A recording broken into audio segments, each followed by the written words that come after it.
গল্প কথা নকশি কাঁথার আর একটা ভিডিওতে আপনাদের সকলকে স্বাগত। ফার্নিচারটা আসার পরই আমরা বেরিয়ে পড়েছি। আজ আপনাদেরও সাথে নিয়েছি চলার পথে। আমরা আকরা থেকে বেরিয়ে তারাতলা হয়ে প্রত্যেকবারই এখান দিয়েই যাই। আর রাস্তাতেই পড়ে কলকাতা মিন্ট। কলকাতায় প্রথম মিন্ট তৈরি হয়েছিল 1757 সালে। এখানে শুধু ভারতের প্রচলিত কয়েনই নয়, স্মারক মুদ্রা, বিভিন্ন পদক আর সরকারি মেডেলও তৈরি হয়। শুনেছি একসময় নাকি এখানে নেপাল, ভুটান আর সিকিমের জন্য মুদ্রা তৈরি করা হয়েছে। আমাদের বেরোনোর কিছুক্ষণ আগেই খুব বৃষ্টি হচ্ছিল, যার জন্য বেরোতেও একটুখানি দেরি হয়ে গেল। তবে বৃষ্টির পরে বেরোনোটা খুব ভালো লাগে। মাঝে মধ্যে আবার ভয়ও লাগে টার্নগুলোতে, কারণ এই সময় চাকাটা স্কিড করার খুব ভয় থাকে। দেখতে দেখতে খিদিরপুর পেরিয়ে পৌঁছে গেছি প্রিন্সেপ ঘাট। আমাদের একটু দেরি হয়ে গেছে, এখন প্রায় বাজে 11টা, আর এখনও আমরা বাড়ি পৌঁছোইনি। আমাদের বাড়ি পৌঁছতে প্রায় 11:45 বেজে যাবে। বাবা থাকলে এতক্ষণে কতবার কল এসে যেত, এত দেরি করছিস কেন, বৃষ্টি পড়ছে তো, আস্তে আস্তে আসবি, কত কী না হতো। এদিকে আমাদের কল করতো আর ওদিকে মাকে সমানে তাড়া দিত, ওরা কিন্তু কাছাকাছি এসে গেছে, তোমার এখনও রান্না হয়নি। আর আমরা কলকাতায় আসার 1 সপ্তাহ আগে থেকে বাবা বাজার শুরু করতো। এই শুকনো মশলাগুলো, তেল, চাল, ডাল, এগুলো সব 1 সপ্তাহ আগে থেকে কিনতে শুরু করতো। এখন আমরা প্রায় হাওড়া ব্রিজের কাছাকাছি চলে এসেছি। আমরা যে পথ দিয়ে যাচ্ছি, আমাদের সাথে সাথে আমাদের বাঁ দিকে হুগলি নদীও যাচ্ছে। এই রাস্তাটা আমার ভারী ভালো লাগে। তার মধ্যে আজকে হয়েছে বৃষ্টি।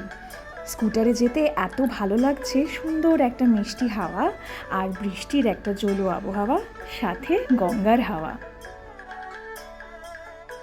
কথা বলতে গিয়ে আমরা গঙ্গা নদী বলে ফেলি ঠিক কথা, কিন্তু আসলে এইটার নাম কিন্তু এখানে হুগলি নদী। আমরা হাওড়া ব্রিজ পৌঁছে গেছি, আর হাওড়া ব্রিজ পৌঁছে যাওয়া মানেই আমরা অর্ধেক পথ চলে এসেছি। এই হাওড়া ব্রিজ দিয়ে যাওয়ার সময় আমার একটা অদ্ভুত নস্টালজিক ফিল হয়। আমি যতবারই এখান দিয়ে যাই, এই ভিডিওটা আমি একদম করবই করব। এটা কখনো পুরনো হয় না। তোমরা যারা কলকাতা বা কলকাতার বাইরে, মানে আশপাশ থেকে, হাওড়া হুগলি থেকে আছো, তারা নিশ্চয়ই এই হাওড়া ব্রিজ দিয়ে প্রচুরবার যাতায়াত করেছো।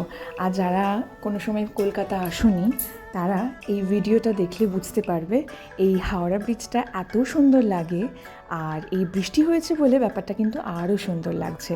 অবশ্যই একবার হাওড়া ব্রিজ দিয়ে কিন্তু যাতায়াত করো যখন কলকাতা আসবে। হাওড়া ব্রিজ পেরিয়ে আমরা পৌঁছে গেছি হাওড়া স্টেশন।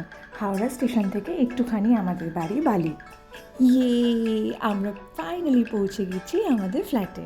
আমি এত এক্সাইটেড ছিলাম যে আমি একা স্কুটি থেকে নেমে সোজা চলে যাচ্ছিলাম। জিনিসপত্র কিচ্ছু নেইনি, অথচ ডিকিতে এত জিনিস। এক্সাইটেড হওয়ার এখন একটাই কারণ, মা। আর এই বাবা ছবিতেই বসে থাকে। গোপাল এসছে। গোপাল আগের বার এসেছিল শীতকালে, আবার এসেছে এই গরমকালে। মামার বাড়ি ঘুরতে এসেছে, সেই জন্য জামা পরেছে। আর তাছাড়া এত গরম এখানে, এখনও অবধি বৃষ্টি হয়নি, তাই জামাটা পরাতেও কীরকম একটা লাগছিল। এত গরম লাগছে যে বলার না।